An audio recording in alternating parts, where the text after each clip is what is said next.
भगवान की बातें इस YouTube चैनल पर हम कुछ पिछले एपिसोड्स में ज्ञान संबंधी प्रकरण की बातें कर रहे हैं। अष्टावक्र गीता को हमने आधार बनाया है। फिलहाल हम पंच कोशों की बातें कर रहे हैं।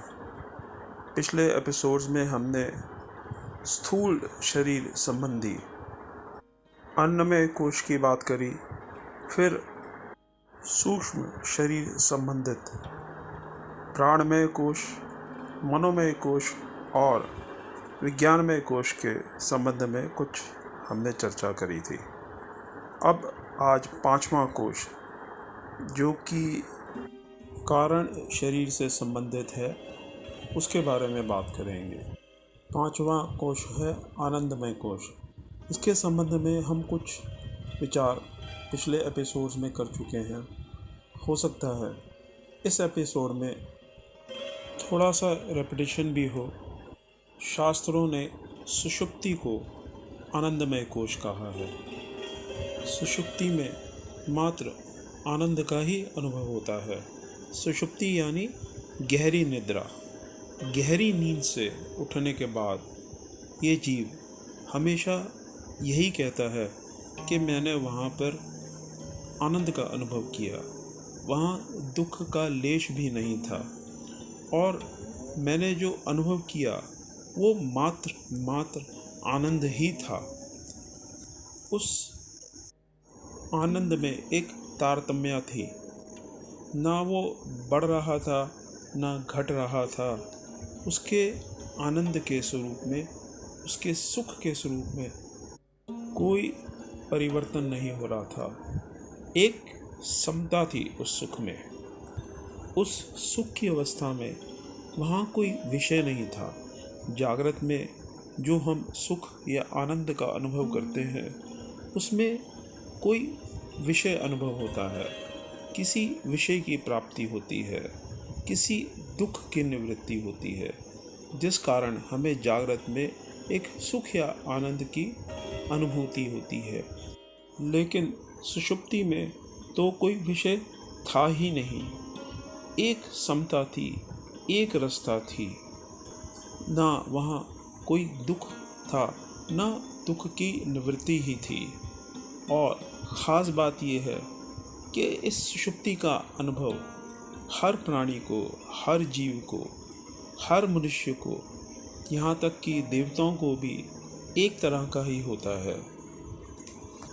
ऐसी शास्त्र की भी घोषणा है।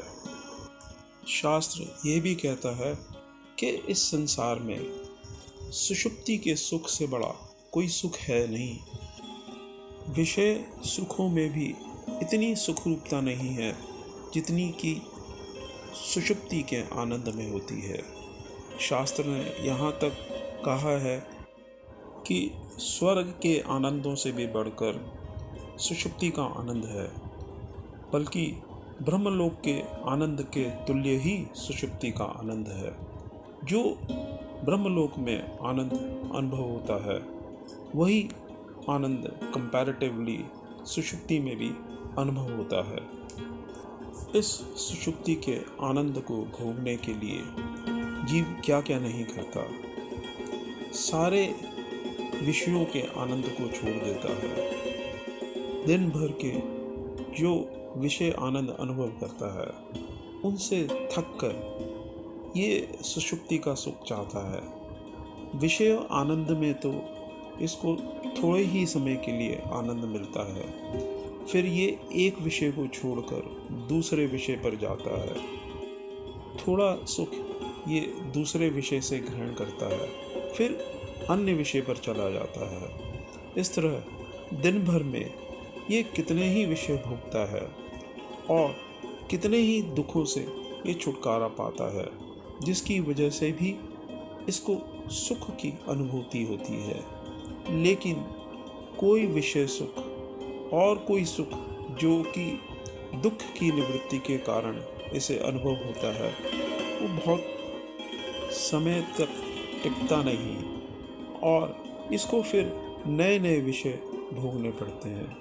लेकिन इन विषयों से भी जब ये उपराम हो जाता है, थक जाता है, तब ये सुषुप्ति के आनंद की ओर दौड़ता है। इसे फिर गहरी नींद का आनंद चाहिए।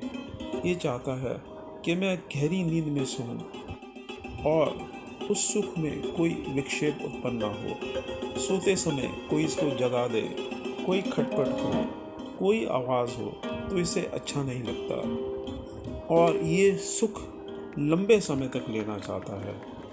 बाकी विषय सुख तो 10 मिनट, 15 मिनट, 1 घंटा, 2 घंटे के लिए होते हैं और उन सुखों को पाने के लिए अनुवर्तन करना पड़ता है। विषय का बारंबार उपभोग करना पड़ता है और विषय सुख में एक तारतम्यता नहीं रहती। विषय सुख घटते बढ़ते रहते हैं। एक विषय जो अभी सुख दे रहा है, थोड़ी ही देर में वो विषय सुख देना बंद कर देता है, यहाँ तक कि दुख भी देने लगता है। लेकिन सुषुप्ति का सुख, सुषुप्ति का आनंद ऐसा नहीं है। उसमें एक तारतम्यता है। घंटों घंटों लोग उसी अवस्था में उस सुख का अनुभव करते रहते हैं, यहाँ तक कि घर वालों को बोल भी देते हैं कि मुझे 7, 8, 9 घंटे न सोऊं तो मुझे जगाएं ना। ये प्रवृत्ति बच्चों में विशेषता देखी जाती है। वो सुषुप्ति का अधिक से अधिक आनंद लेते हैं।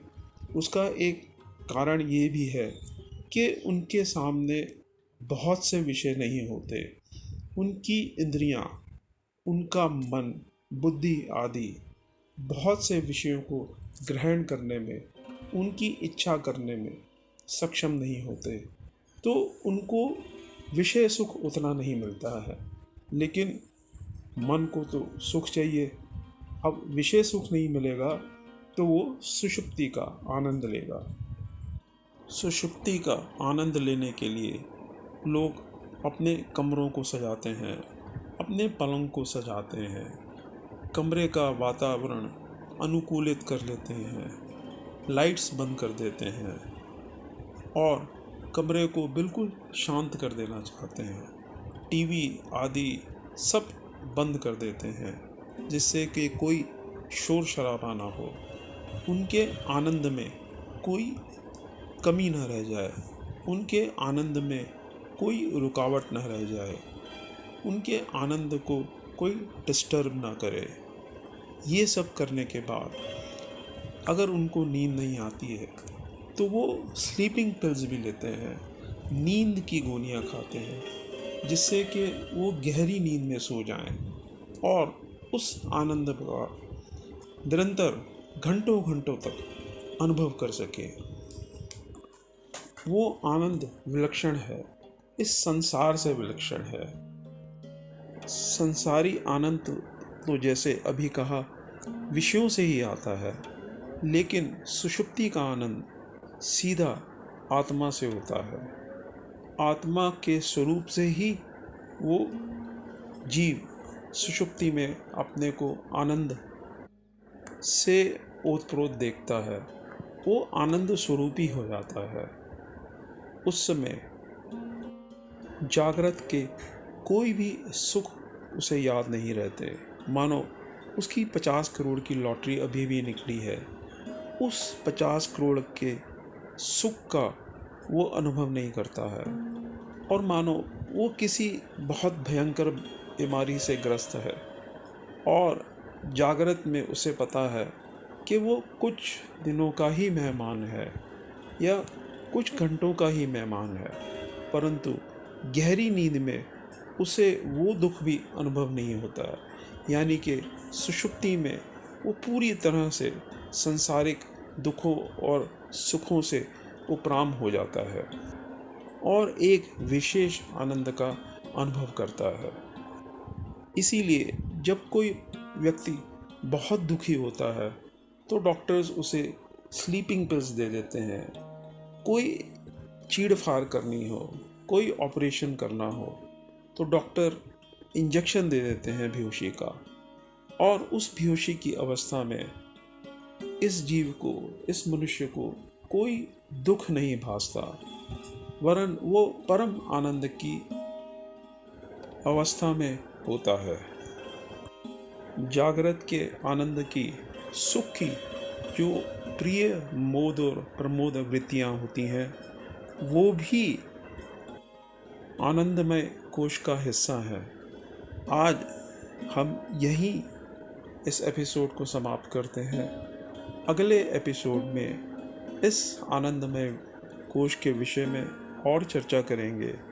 जागृत की आनंदमयी वृत्तियाँ जो हैं, जो कि प्रिय मोद और प्रमोद वृत्तियाँ कहलाती हैं, उसके विषय में भी चर्चा करेंगे और कैसे यह आनंदमय कोश हमारी आत्मा के सुख को ढक लेता है, उसको हमारे सामने निरावरण नहीं होने देता। इस विषय में भी चर्चा करेंगे। अतः अगले एपिसोड तक के लिए हम आपसे विदा चाहते हैं। तब तक के लिए नमो नारायण।